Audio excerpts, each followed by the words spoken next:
যতবার লীলায় এসেছি ততবার ভক্ত আমাকে পরীক্ষা নিয়েছে, আর আমি পরীক্ষা দিয়েছি।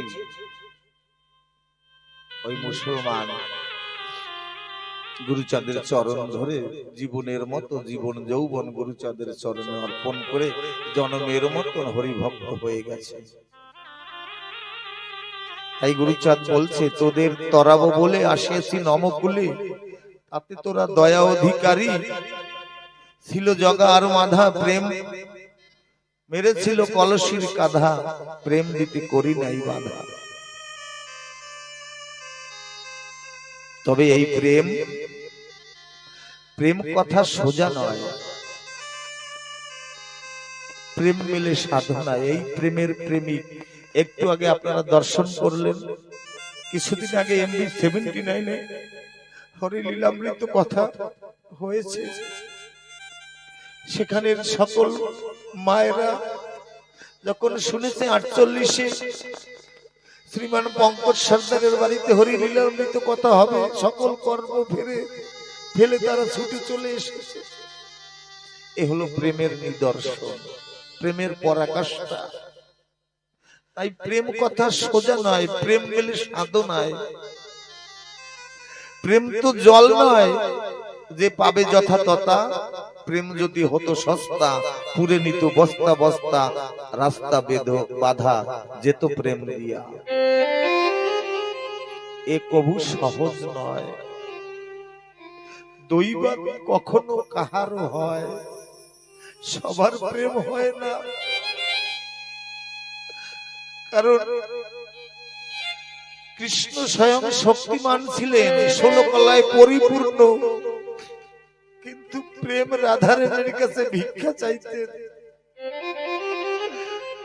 সেই ভক্ত স্বরূপিনী সকল শক্তির আধারিনী, প্রেমের আধারিনী রাধারানী। তাই কৃষ্ণ রাধারানীর কাছে প্রেম ভিক্ষা চাইতেন। আজ মতুয়ার বাজারে একজন রাধা নয়, দাপরে তো একজন রাধা ছিল, মতুয়ার বাজারে কোটি কোটি রাধা। সেই মাধুর্য প্রেমের ভাব নিয়ে মায়েরা সুদূর 79 থেকে ছুটে এসেছে। এ কবু সহজ নয়, দৈবত কাহারও হয়, কোটির মধ্যে গুটি মেলা ভার। গুরুচাঁদ বলছে, যে দয়া পাবি না কোন যুগে, কেউ দেয়নি সেই দয়া করতে এসেছি।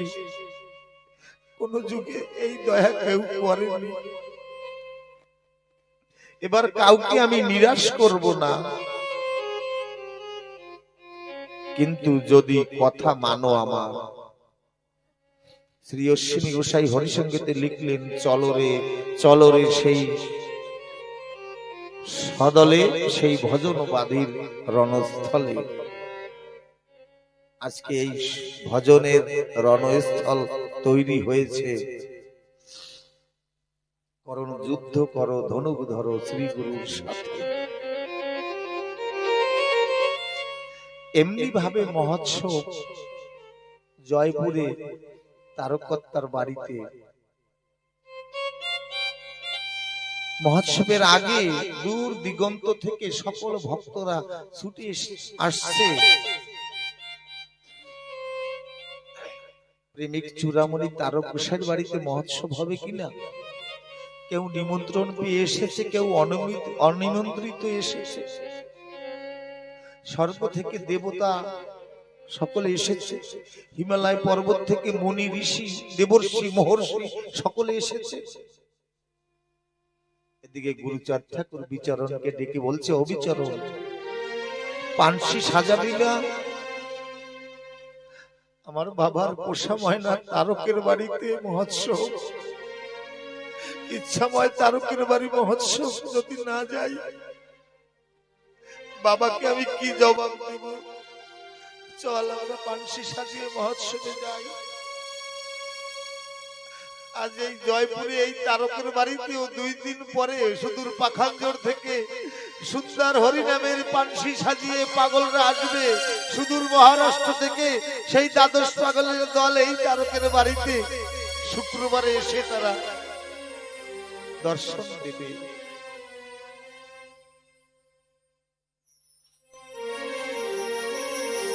হরি হরি হরি বলতে বলতে গরুচাঁদের মানসি ছুটে এলো, মধুমতি পার হয়ে লক্ষ্মীপ্যাশা জয়পুরে এসে দাঁড়ালো। বাড়িতে মা হরিভক্তরা এসেছে, অসংখ্য হরিনাম হচ্ছে, দলের কীর্তন হচ্ছে। গুরুচাঁদকে মায়েরা বরণ করে নিয়ে এসেছে, সুন্দর আসন দিয়ে গুরুচাঁদকে বসিয়েছে। কিন্তু গুরুচাঁদ ঠাকুর আনমো না, মনে যেমন কেমন প্রফুল্লিত ভাব নাই, বিষণ্ণ বদন। আমার প্রেমিক চূড়ামণি তারককে ডেকে বলছে, দাদা তারক, ও তারক। কখনো দাদা বলতো, কখনো নাম ধরে ডাক। তুই সবাইকে নিমন্ত্রণ করেছিস বাবা? দাদা বলে, হ্যাঁ সবাইকে করেছি। গুরুচাঁদ বলছে, না সবাইকে তুই নিমন্ত্রণ করিস। বলে, কেউ তো কাউকে তো বাকি রাখেনি। ওই অদূরে সীমানার ঘেরার পাশে একজন ভক্তা মা গাছের ডাল ধরে চোখের জলে ভাসছে। গুরুচাঁদ ডেকে বলছে, তুই তো ওই মাকে নিমন্ত্রণ করিস, তাই বাড়িতে আসতে পারছে না। ওই মা হলো ওই জয়পুরের পাশে কোলা গ্রামে থাকতো নবকৃষ্ণ বারৈর মেয়ে, নাম হলো সাধনা। এই সাধনা বাল্য বিধবা ছিল, তারকচাঁদকে মনপ্রাণ সঁপেছিল। কিন্তু সমাজ এত চিন্তার কুচিন্তার অধপতনে নেমে গেছে সমাজ, ওই তারকের নামে আর সাধনার নামে অপবাদ দেয়। তাই তারক গোসাই ওই সাধনাকে নিমন্ত্রণ করেনি। গুরুচাঁদ ঠাকুর বললেন, ওকে ডেকে নিয়ে আয়। যখন ডেকে নিয়ে এলো, গুরুচাঁদকে প্রণাম করলো। বলছে সময় করে আমার তারকের সঙ্গে একদিন ওরাকান্দি যাস মা। সাধনা মনে মনে ভাবছে, কোন যুগে তো ভগবান ভক্তকে ডাকেনি, ভক্ত তো যুগে যুগে ভগবানকে ডাকে। কেমন ভগবান যে কৃপা করে ভক্তকে ডাকছে। যদি সময় করে পারিস আমার তারকের সাথে ওরাকান্দি যাস।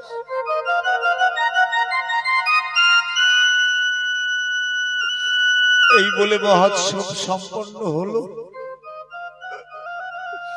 একদিন রওনা দিয়েছে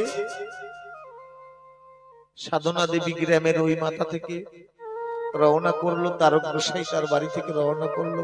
ঠিক সন্ধ্যা লগনে ওই মধুমতির পারে গিয়ে দাঁড়িয়েছে। পারাপারের মাঝি তখন খাওয়া ছেড়ে চলে গেছে। তারক গোসাই মনে মনে ভাবছে, হয়তো ওরাকান্দি আর যাওয়া হবে না। সন্ধ্যা নিবিড় ঘোর আধার নেমে এসেছে। তারক গোসাই মনে মনে ভাবছে, এখন তো না হয় পার হলাম, না পার হলাম, এখন না হয় পার না হতে পারলাম, কিন্তু এমন যেদিন আমার ভবের খেলা সাঙ্গ হবে, সেদিনে তো এমনি আধার ঘনিয়ে আসবে। সেদিন কি ঠাকুর তুমি এমনি করে মাঝি শূন্য ঘাট দেখাবে আমাকে?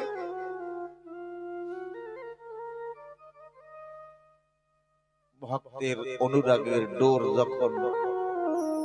ডোরে যখন টান পড়েছে, ভবের মাঝে যিনি ছোট্ট একটা বালক, নবম বর্ষীয় দশম বর্ষীয় বালক সেজে ছোট্ট একখানা ডিঙি নৌকা নিয়ে ওই মধুমতির এপারে এসে দাঁড়িয়েছে। বলছে, ওগো সাই, তোমরা কি ওপারে যাবে? দুই তিনবার জিজ্ঞাসা করার পরে তারক গোসাই মনে মনে ভাবছে, এই উথাল পাতাল তরঙ্গায়িত নদী এই ছোট্ট মানুষ পাড়ি ধরতে পারবে? তারক গোসাই বলছে, যাবো তো বটে, কিন্তু তুমি তো ছোট্ট মাঝি, তুমি কি পারবে? এই ছোট্ট মাঝিটা বলছে, ওরে না, আমি ছোট মাঝি না, আমি এই ভবের ঘাটের মাঝি, আমি জনমে জনমে সকল ভক্তকে আমি পার করি, আমি ছোট্ট মাঝি না। জয় জয় শান্তি হরি গুরু চাঁদ প্রেমানন্দে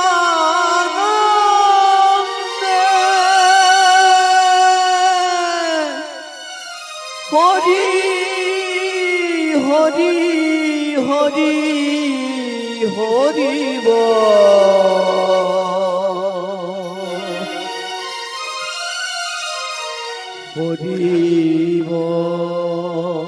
সেই দিনের কথা ভেবে আজ আমরাও তার গোসাইয়ের সঙ্গে একটু বহর ধরি না।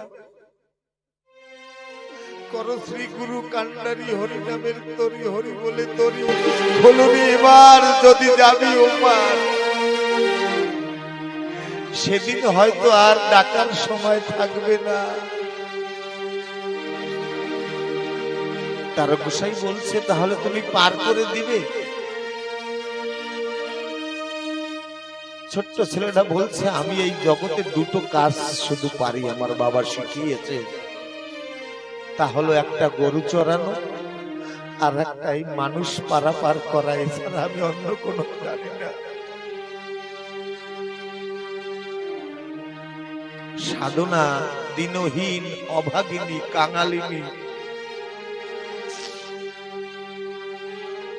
মনে মনে ভাবতে কত ভক্ত ওরা কান দিতে যায়, কত কিছু নিয়ে যায়, আমি কি নিয়ে যাব, আমি তো দিন দুঃখী।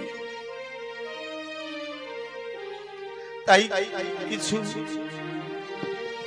না পেয়ে সুন্দর সুন্দর ফুল তুলে সুন্দর একটা মালা গেঁথেছে। সবাই তো কত সুন্দর সুন্দর খাদ্য দ্রব্য নিয়ে যায়, আমি না হয় এই মালাটা গিয়ে বাবা গুরুচাঁদকে দেব।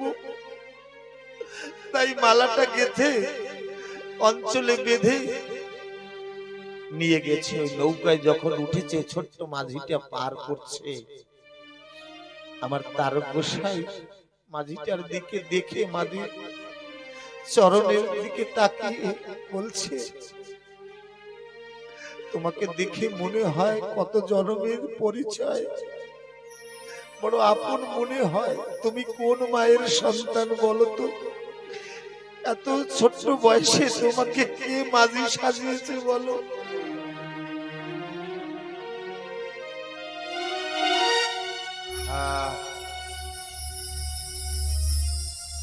আমার ওই ছোট্ট গুরুচাঁদ রূপী মাঝিটা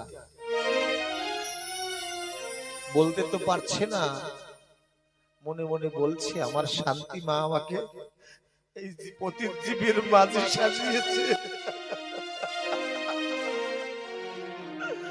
এই পতিজীব উদ্ধার করিবার তরে আমাকে ভবপারের মাঝি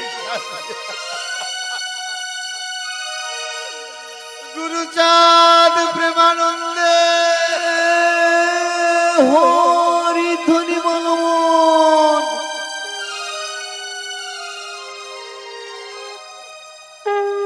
হরি বলো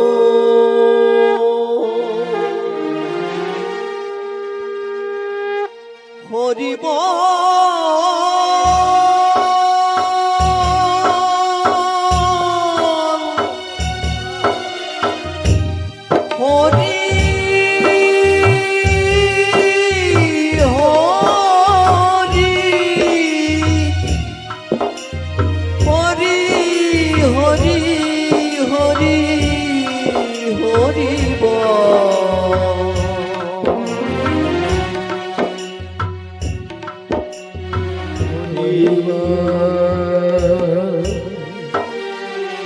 তারক গোসাই চোখের জল আর ওই মধুমতির জল এক হয়ে গেছে। যখন ওপারে গিয়েছে, ওপারে যাওয়ার পরে ছোট্ট মাঝিটা বলছে কুলে কুলে ওঠার আগে পাড়ের একটা নিয়ম আছে জানো তো তোমরা? পাড়ের কড়ি দিতে হয়। তারক গোসাই ধুতির অঞ্চল থেকে একটা পয়সা বের করে ওই ছোট্ট মাঝিটাকে দিয়েছে, কিন্তু সাধনা ঘোমটার আড়াল থেকে চোখের জলে ভাসছে আমি তো দিন ভিখারি, নাইকো পাড়ের করে আমি কি দিব তোমায়? আমি তো করি শূন্য দিন ভিখারি, সম্বলবিহীন, দিনের দিন পথের ধুলায় পড়ে থাকা। ছোট্ট মাঝিটা বলছে, না, পারের নিয়ম ভঙ্গ করা যাবে না, কিছু না কিছু দিতে হবে আমাকে। সাধনা মনে মনে ভাবছে কি দেব। ওই ছোট্ট মাঝিটার নজরটা ওই সাধনার অঞ্চলের দিকে পড়েছে। বলে, তুমি বোধহয় কিছু অঞ্চলের তলে লুকিয়ে রেখেছো, ওই যা লুকানো আছে ওই বস্তুটা আমাকে দাও। সাধনা বলছে, বড় আশা করে নয়ন জল দিয়ে মনের বেদিতে গুরুচরণকে বসিয়ে একটা মালা পরাবো, বড় ভক্তি দিয়ে আমি এই মালাটা গেঁথেছিলাম, আমার বোধ হয় তা আমার ভাগ্যে হলো না। ওই অঞ্চল থেকে বের করে ওই মালাটা ছোট্ট মাঝিটাকে পরিয়ে দিয়েছি। ছোট্ট মাঝিটা খিলখিল করে হাসছে, এত সুন্দর সাজে তুমি আমাকে সাজালে। আজ দুপুর বেলা বাড়ি থেকে ফোন করেছে, বাড়িতে কতগুলো ফুল গাছ লাগিয়েছিল সহধর্মিনী যিনি, বলছে আমি তারক গোসাইকে কত সুন্দর ভাবে ফুল দিয়ে সাজিয়েছি। আমি তারককে বলছি, হে তারক, আমার স্বামী তোমার ঠাকুরের কথা বলতে গেছে, তোমাকে আমি এমনি যেমন ফুল দিয়ে সাজিয়েছি, তুমি আমার স্বামীকে তোমার হরি কথা দিয়ে সাজিও। হরিমালা হরিমালা হরিমালা হরিমালা। ভগবান যখন ভক্তের হাতে সাজে তখন ভগবানের ভগবানত্ব সার্থক হয়। কত মানুষ জগতে এসেছে, কত পুষ্প শাকে ফুটে পড়ে যায়, ঠাকুরের চরণ পায় না। আবার কত পুষ্প মায়েরা এনে ঠাকুরের চরণ সাজায়। আমাদের জীবনটাও তেমনি, কোনদিন এই জীবন রূপী ফুল দিয়ে ঠাকুরকে সাজাইনি। এভাবে যখন পারের দেনা পাওনা শোধ হলো, পারে উঠে গিয়েছে, গিয়ে দুইজন হাঁটতে হাঁটতে ওড়াকান্দি পৌঁছালো। আমার গুরুচাঁদ দেবাদিদেব মহাদেব বসে আছে, সকল পাগলগণ চারপাশ থেকে সাজিয়ে গুরুচাঁদকে চাতকের মতন দৃষ্টি বানে তাকে গ্রহণ করছে। তার ওই রূপ মাধুরী, নয়ন থেকে পিপাসা তৃষ্ণা নিবারণ করছে। নয়ন তাকে দেখে আমার গুরুচাঁদ কেমন, এক পলকে দেখলে শতবার, অনিবার্য পিপাসা হারে বাড়ে অনিবার। তারে যদি একবার কেউ জ্ঞান চক্ষু দিয়ে, নয়ন চক্ষু দিয়ে দেখে, বলতে পারে না।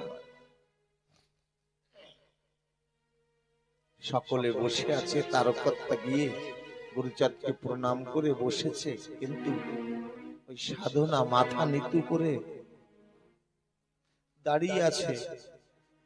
গুরুচাঁদ বলছে, ওমা সাধনা, সবাই তো ওড়াকান্দি এসে কানতে কানতে ওড়াকান্দি আসে, আর আমাকে প্রণাম করে আশীর্বাদ নিয়ে তারা হাসতে হাসতে চলে যায়। তুই আমাকে একটা প্রণাম করবি না? সাধনা মনে মনে ভাবছে, আমি কোন মুখে ঠাকুরকে প্রণাম করব? প্রণাম করে তো তাকে কিছু দিতে হয়। আমি তো যা এনেছিলাম আমি পথে বিসর্জন দিয়ে এসেছি, আমি ঠাকুরকে কি দেব? এই ভাবতে ভাবতে গুরুচাঁদ ঠাকুরকে প্রণাম করে মনে মনে ভাবছে, যদিও আমার মনোভুলে গেঁথেছিলাম ফুলমালা, মালাটা যদিও নাই, তবু একটা বস্তু আছে, তাই দিয়ে ঠাকুরকে চরণে অর্ঘ্য দিই। কত লোকে পূজে তোমায় শ্রদ্ধা অর্ঘ্য দিয়া, আমি তো এসেছি দয়াল চোখের জল দিয়া, চোখের জল তো নিতে পারিনি, তাই দিয়ে তোমার চরণ সেবা করি। ওই নয়নের জল টপ টপ করে ধরে পড়ছে আমার গুরুচাঁদের চরণের উপর, আর মাথা উঁচু করছে না। গুরুচাঁদ ঠাকুর বলছে, মা সবাই তো আমাকে দেখার জন্য ওরা কান্দিতে আসে, একবার তুই তোর ওই পিপাসু নয়ন থেকে আমারে একবার দেখ, দেখ আমাকে কেমন দেখা যায়। আমাকে দেখার জন্য কত যোগী কত ঋষি তপস্যা করে, সবাইকে আমি দেখা দিই না, আমি তোকে দেখা দিতে চাই, একবার আমাকে দেখ। বারবার বিনয় করার পরে আজ ভগবান ভক্তের কাছে বিনয় করছে। কেমন ভক্ত হলে, কেমন অনুরাগী হলে ভগবান এসে ভক্তের কাছে বিনয় করে।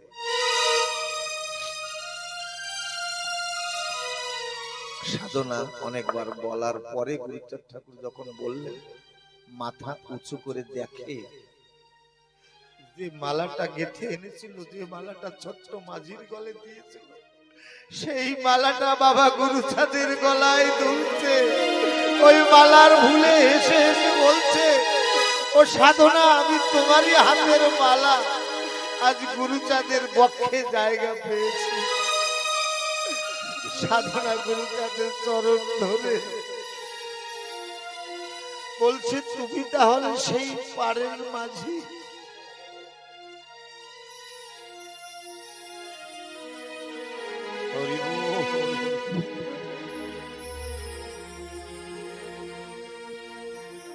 ওই যে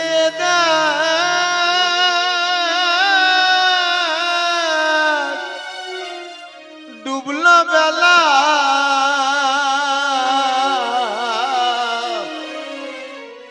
হলো না তোর পারে যাওয়া, দিন থাকিতে হরি বলে ডাক, ওরে অমন পাগলা রে, ওই যে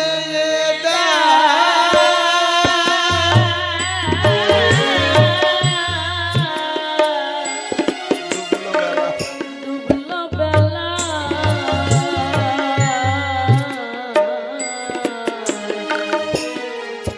হলো না তোর পারে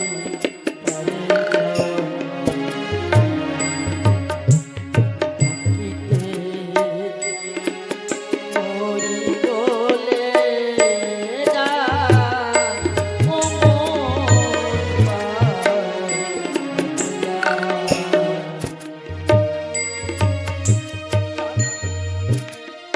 পারের মাঝি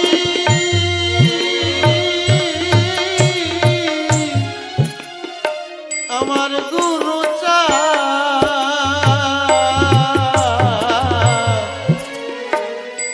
পুরাইতে এই জীবের সার, ভব পারে মাঝি সে দেশে, ওরে অমন পাগলা রে। আমার গুরুচাঁদ সাধনার কাছে প্রতিশ্রুতি দিল, বিপদে পড়ে কেউ যদি হরি হরি বলে, তৎক্ষণাৎ আমি কথা দিলাম ভক্তকে আমি নিজে হাতে বৈঠাবে এই ভব নদী পার করে দিব। আজকে ভক্ত একার জন্য কাঁদে না, সবার জন্য কাঁদে। আজকে যে বাড়িতে মহোৎসব আয়োজিত হতে চলেছে, সে ভক্ত নিজের জন্য কাঁদে না, সে সবার জন্য কাঁদে।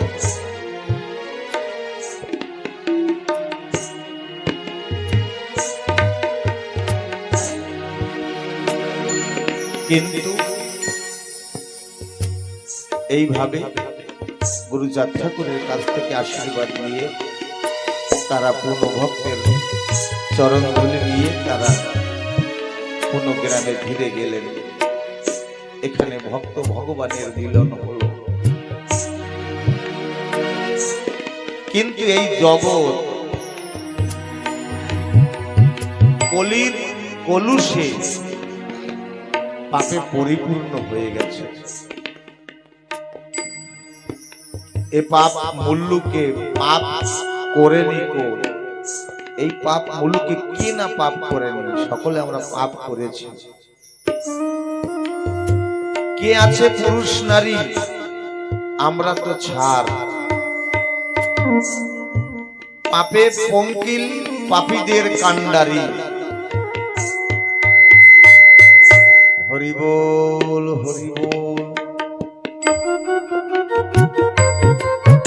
আদম হইতে শুরু করে এই নজরুল তপ সবে কম বেশি করে পাপের ঝুড়িতে পুণ্য করেছে জবে। কিছু না কিছু পাপ আমরা করেছি সবাই। ধর্মান্ধরা শোনো, অন্যের পাপ গণিবার আসে, নিজেদের পাপ গোনো। অন্যের পাপ গণিবার আগে নিজেদের পাপ গোনো। এই দুনিয়া পাপশালা, ধর্ম গাধার পৃষ্ঠে এখনে শূন্য পুণ্য শালা। আমরা কিন্তু পুণ্যের বস্তা এখনো ভরতে পারিনি। সেটা সব সমপাপী, আপন পাপের বাটকারা দিয়ে অন্যের পাপ মাপি। মানুষকে চেনার আগে আমরা মানুষকে ওজন করি, মানুষকে জানার আগে আমরা মানুষকে মাপি। আমার ঠাকুর বলছেন এই মানুষের মধ্যে স্বর্গ নরক, মানুষেতেই সুরাসুর, বাহিরে কোনো কিছু নয়। অধিকতর মানুষ পূজা পার্বণ, কীর্তন, মন্দিরে যাওয়া, সাধু সঙ্গ করা, দান দেয়া, ধ্যান করা, এ সকল করে, কিন্তু মনে সন্তুষ্টি তারা পায় না কখনো।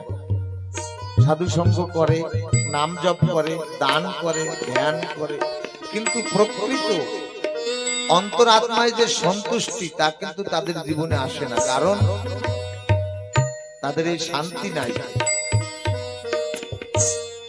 এ বিষয়ে একটা দৃষ্টান্ত এসছে, প্রাচীন যুগের কথা, একটু প্রয়াস করি।